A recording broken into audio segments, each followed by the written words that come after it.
आई कुछ चर्चा आज हम लोग बिहार स्पेशल के अगले सीरीज में कर लेते हैं। यह प्रश्न अकाउंट ऑफिसर का है, 2016 में पूछा गया था। प्रश्न अच्छा लगा इसलिए हम लोग यहाँ पे एक बार चर्चा कर लेंगे।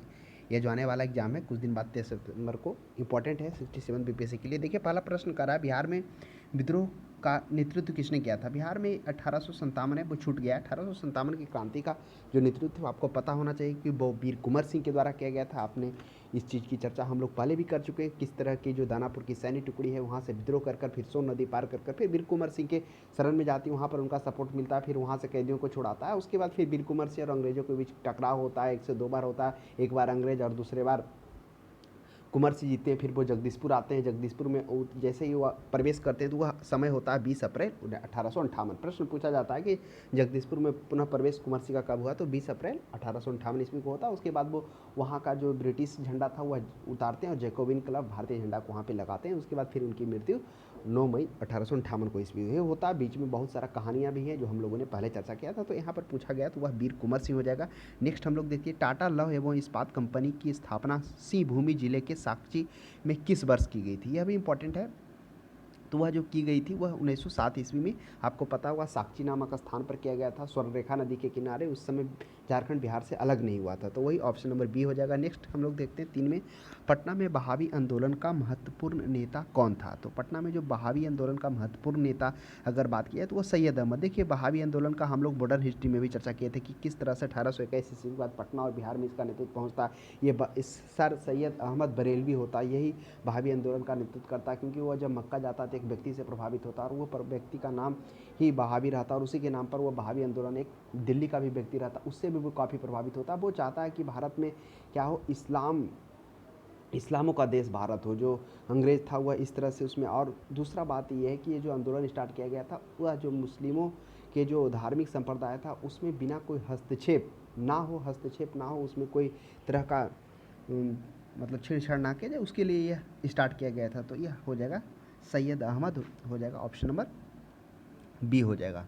तो आप ध्यान में रखेंगे, हालांकि पहले भी चर्चा हुई है। नेक्स्ट 4 में देख लीजिए, 11 अगस्त 1942 ईस्वी को पटना के सचिवालय के पूर्वी गेट पर राष्ट्रीय झंडा को फहराया। आपको पता होगा कि ये काफ़ी इंपॉर्टेंट घटना था, काफ़ी दर्दनाक घटना भी था, क्योंकि उस वक्त का जो कौन रहता है, ये जो जिलाधिकारी रहता है उसके नेतृत्व में WG ऑर्थर वो रहता, उसी के नेतृत्व में, उसी के कहने पर क्या कहता है, गोलियों से बौछार लगभग 13 से 14 राउंड गोलियां चलाई जाती है। और उस समय जो विद्यार्थी रहते हैं वो सचिवालय के पूर्वी गेट पर झंडा फहराने जाते हैं, उसका जो नेतृत्व किया जाता है उस 7 विद्यार्थी में से एक जो विद्यार्थी जो नेतृत्व कर रहे होते हैं उनका नाम होता है देवीपाद चौधरी, और बाकी अन्य विद्यार्थी होते हैं, 7 विद्यार्थी शहीद होते हैं। काफ़ी इंपॉर्टेंट घटना वह अगस्त क्रांति के दिन हुआ था। नेक्स्ट 5 में देखिए कि 1947 में गंडक परियोजना को प्रारंभ कराने का श्रेय वह डॉक्टर राजेंद्र प्रसाद को जाता है, जो कि भारत के प्रथम राष्ट्रपति के रूप में भी जाने जाते हैं।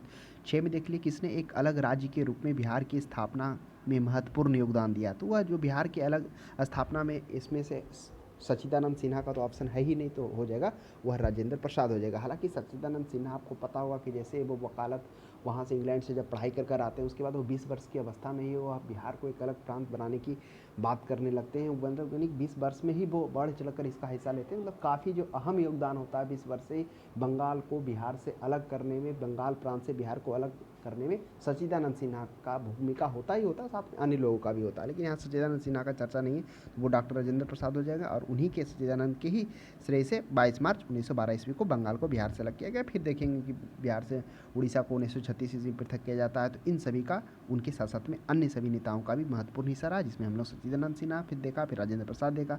साथ में देखिए भारत के पूर्वी से पश्चिम की ओर नदियों का सही क्रम देखिए। अब जो बिहार में जो पूरब से पश्चिम की ओर, आइए एक बार चर्चा कर लेते हैं। पहले तो महानदी हो जाएगा, उसके बाद महानंदा के बाद हम लोग थोड़ा आगे बढ़ेंगे तो कोसी नदी हो जाएगा, कोसी के बाद अगर आगे बढ़ेंगे तो कमला नदी हो जाएगा। ये हम लोग पूरब से पश्चिम की ओर नदियों को बढ़ रही है, वो ऐसी नदी हैं जो उत्तर से दक्षिण की ओर बहती है। तो यहाँ पे हम लोग चर्चा किए महानंदा किए, उसके बाद कोसी किए, कोसी के बाद हम लोग बागमती किए, बागमती के बाद हम लोग बूढ़ी गंडक, तो कोसी के बाद कमला, कमला के बाद बागमती। तो ये ध्यान में रखिएगा।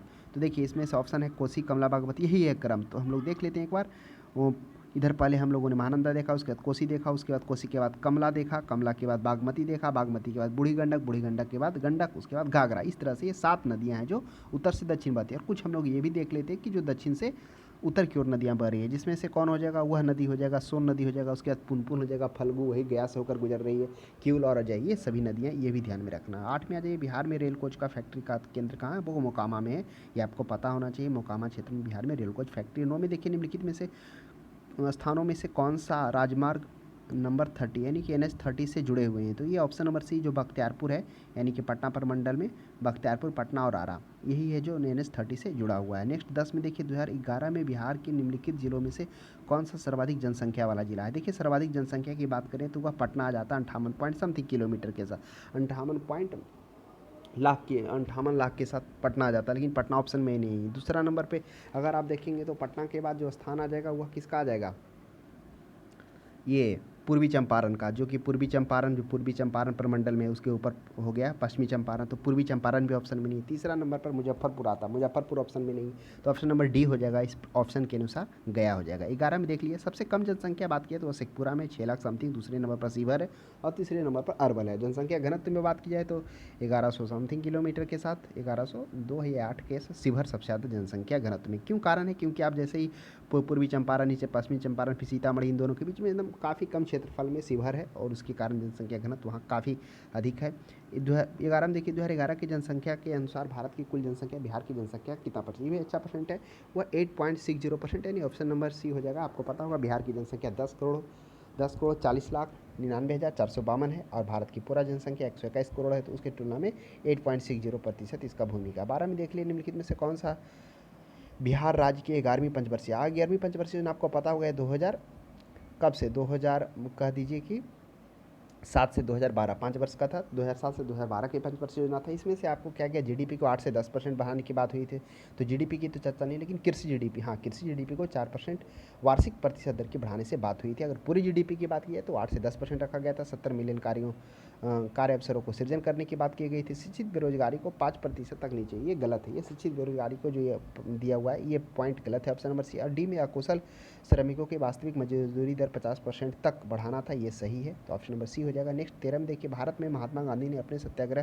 के तरीके का प्रथम प्रयोग कहाँ किया था, ये भी काफ़ी अच्छा प्रश्न आपको पता होगा। जैसे ही महात्मा गांधी साउथ अफ्रीका से रिटर्न होते हैं, चंपारण जाते हैं और चंपारण में उनका प्रथम सत्याग्रह होता है। यह जो मुलाकात होती है राजकुमार शुक्ला जी से, वो होता लखनऊ अधिवेशन, और लखनऊ अधिवेशन आपको पता ही होगा कि इसमें गर्म दल नरम दल दोनों एक होते हैं, तो उसी एम्पेरियन में गांधी जाते हैं और उसी में वहीं पर मुलाकात उनकी होती है राजकुमार शुक्ला जी। उसके बाद राजकुमार शुक्ला जी जो पीछे पड़ते हैं, उसके बाद फिर गांधी जी अपने सत्य के प्रयोग में उन्होंने इस बात का चर्चा किया है कि उन्होंने पहले चंपारण नाम का कोई स्थान का भी नाम नहीं जानते थे, वो पता नहीं था कि नील की खेती इस तरह से की जाती है, इतना तिनकठिया प्रणाली, मतलब इन सभी से वो अवगत नहीं थे। उन्हीं के मिलने के बाद, उन्हीं के जिद करने के बाद फिर वो जाते हैं। वो सभी कहानी वहाँ पर काफ़ी इंटरेस्टिंग कहानी है, कभी मौका मिले तो पढ़िएगा, तो वह हो जाएगा चंपारण हो जाएगा। उसके बाद यहीं पर चंपारण में जाएंगे तो जेपी कृपलानी से मिलेंगे, डॉक्टर राजेंद्र प्रसाद से मिलने का मौका मिलेगा। 14 में देख लिए, 1939 ईस्वी में अंबारी सत्याग्रह का नेता, अंबारी की चर्चा हम लोग किए थे किस तरह से अंबारी सत्याग्रह का नेतृत्व राहुल संस्कृत्यान के द्वारा 1940 ईस्वी में किया था। इस आंदोलन के दरमियान में उन्हें क्या किया जाता है, झूठे मुकदमे में फंसाकर 6 से 9 महीने के लिए जेल भी भेज दिया जाता। वह एक अद्वितीय कवि थे उस समय के हिंदी साहित्य के क्षेत्र में, यूपी के आजमगढ़ जिले से बिलोंग करते थे, तो ये हो जाएगा ऑप्शन नंबर ए हो जाएगा। 15 में देखिए, भारतीय राष्ट्रीय कांग्रेस का कौन सा अधिवेशन गया बिहार में हुआ, यह भी काफ़ी अच्छा प्रश्न है। तो गाँव जो गया में हुआ था आपको पता होगा 1922, काफ़ी चर्चित है, क्योंकि इसी के बाद क्या होता है, अलग पार्टी स्वराज पार्टी का स्थापना होगा। उसके बाद फिर इसी पार्टी के बाद फिर कुछ दिनों के बाद फिर दिल्ली में भी अलग, फिर HSRA की स्थापना होगा, तो ये काफ़ी इंपॉर्टेंट रहा था 1922 ईस्वी में जो क्या हुआ था, इस अधिवेशन में, यहाँ जो अधिवेशन हुआ था उस अधिवेशन के बाद फिर क्या हुआ, अलग से एक पार्टी का स्थापना हुआ, किसका, स्वराज्य पार्टी का, तो आप ध्यान में रखेंगे। नेक्स्ट देख लिए, 16 में 1931 में बिहार सोशलिस्ट पार्टी का गठन किसने किया था। देखिए बिहार सोशलिस्ट पार्टी आपको पता होगा फूलन प्रसाद वर्मा के नेतृत्व में एवं उसके अन्य सहयोगी थे, उनके नेतृत्व में ये किया गया था। उसमें अन्य सहयोगी में जैसे गंगा शरण सिन्हा थे, बेनीपुरी थे, रामनंद मिश्रा थे, ये आदि का सहयोग था। तो प्रश्न तो पूछ दिया जाता है कि सोशलिस्ट पार्टी के गठन में किन की भूमिका थी, किन किन लोगों का सहयोग था, तो फूलन प्रसाद के साथ में वो अन्य जैसे बेनीपुरी का भी दे देगा, रामनंद मिश्र का दे देगा, तो 2-3 तरह से प्रश्न पूछा जाता है, तो ध्यान में रखेंगे। इनके जो 1931 ईस्वी में समाजवादी पार्टी का जो गठन किया गया, फूलन प्रसाद वर्मा के साथ अन्य सहयोगी थे जिसमें गंगा शरण सिन्हा, बेनीपुरी, रामनंद मिश्र। उसके बाद जब गठन हुआ तो उसके बाद आपको पता होगा नरेंद्र देव को सचिव अध्यक्ष बनाया गया और जो सचिव है जयप्रकाश नारायण को बनाया गया। नेक्स्ट देख लीजिए चंपारण सत्याग्रह 1917 में कृषकों की एक प्रमुख शिकायत की किसके खिलाफ थी। काफ़ी अच्छा प्रश्न है। देखिए चंपारण सत्याग्रह जो हुआ था 19 क्या था, तिनकठिया प्रणाली था। तिनकठिया में क्या था कि 20 बीघा में 20 कट्ठा में 3 कट्ठा पर क्या करना होता था कि आपको नील की खेती करना अनिवार्य होता था। और वो भी नील की खेती किस तरह से, वह भी बहुत ही कम दामों पे, लगभग 2 रुपये प्रति बीघा करके ऐसे था। इतने कम दामों पे इस तरह से प्रचारित करके क्या था, फिर देखते हैं किस तरह से क्या होता है।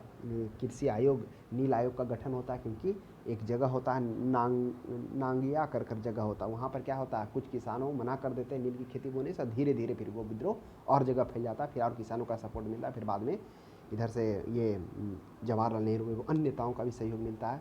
तो इस तरह से नील आयोग का भी फिर गठन होता है। उसके बाद फिर जो भी होता है सरकार झुकती है, कानूनी के तौर पर उसे मानने की बात भी करती है। तो इस तरह से ये हम लोगों ने देखा चंपारण सत्याग्रह जो क्या होता है, यह सत्याग्रह तिनकठिया व्यवस्था जो गांधी जी के नेतृत्व में संपन्न होता है। और इस तरह से वहाँ पर जो ज़बरदस्ती जो किया जा रहा था नील की खेती, उसे उनके सत्याग्रह के द्वारा उन्मूलन भी किया जाता है। नेक्स्ट 18 में देखिए उल गुलान के रूप में ज्ञात ब्रिटिश के विरुद्ध जनजातीय विद्रोह किसने संगठित किया। तो उल गुलान के रूप में जो ज्ञात विरुद्ध जनजातीय विद्रोह, तो उल गुलान है जो बिरसा मुंडा, आपको पता होगा जो बिरसा मुंडा के नेतृत्व में क्या हुआ। छोटा नागपुर, ये छोटा नागपुर के क्षेत्र से बिलोंग करता था। ये इसका बिरसा मुंडा का कहना था कि उन्हें मतलब एक तरह से वो कहते थे कि हमें भगवान भेजा है लोगों की सेवा करने के लिए। आपको पता होगा बिरसा मुंडा अंग्रेजों के बीच कई बार क्या हुआ, भिड़ंत हुआ, जिसमें बिरसा मुंडा को गिरफ्तार कर जेल भी भेजा गया। हालांकि फिर जब वो जेल से छूटते हैं तो 1901-2 के पास में उनकी मृत्यु हो जाती है। तो ये 1895 ईस्वी में जो मुंडा विद्रोह से जुड़ा हुआ है, और ये बिरसा मुंडा उसका नेतृत्व कर रहे थे। नेक्स्ट 19 में देख लीजिए, चर्चा हम लोग मॉडर्न हिस्ट्री में विस्तार से हुई है। हमें एक बार सिर्फ एक प्रश्न हमें अच्छा लगा, इसलिए आप लोगों के साथ एक बार चर्चा कर ली, क्योंकि अकाउंट ऑफिसर 2016 में प्रश्न आया था, पूछा गया था चंपारण कृषि कानून किस वर्ष पारित हुआ था। चंपारण कृषि कानून आपको पता होगा किस वर्ष पारित हुआ। ऑप्शन में है ये 1918, 1920। तो इस प्रश्न का जो सही जवाब हो जाएगा वह हो जाएगा ऑप्शन नंबर ए हो जाएगा। 1918 ईस्वी में क्या हुआ, चंपारण कृषि कानून पर प्राप्त हुआ। और चंपारण कृषि कानून में वही गांधी जी के नेतृत्व में चंपारण सत्याग्रह होता है और सफल होता है। उसके बाद फिर कृषि कानून होता है, फिर नील आयोग का भी गठन आप देखेंगे 1800, उससे पहले होता नील आयोग का 1859-60 में होता। तो वो नील की खेती से रिलेटेड था। और ये चंपारण में हम लोगों ने देखा किस तरह से यहाँ पे जो किया जा रहा था नील की खेती। 20 में देख लिए बिहार के देसी राज्य दरभंगा 1919 ईस्वी में किसान आंदोलन का नेतृत्व किसने किया था। काफ़ी अच्छा प्रश्न है। जो बिहार में देसी राज्य दरभंगा में 1919, देखिए इसकी चर्चा हम लोग दरभंगा आंदोलन की पहले भी किए एक बार प्रश्न में, जब हम लोग चर्चा किए थे।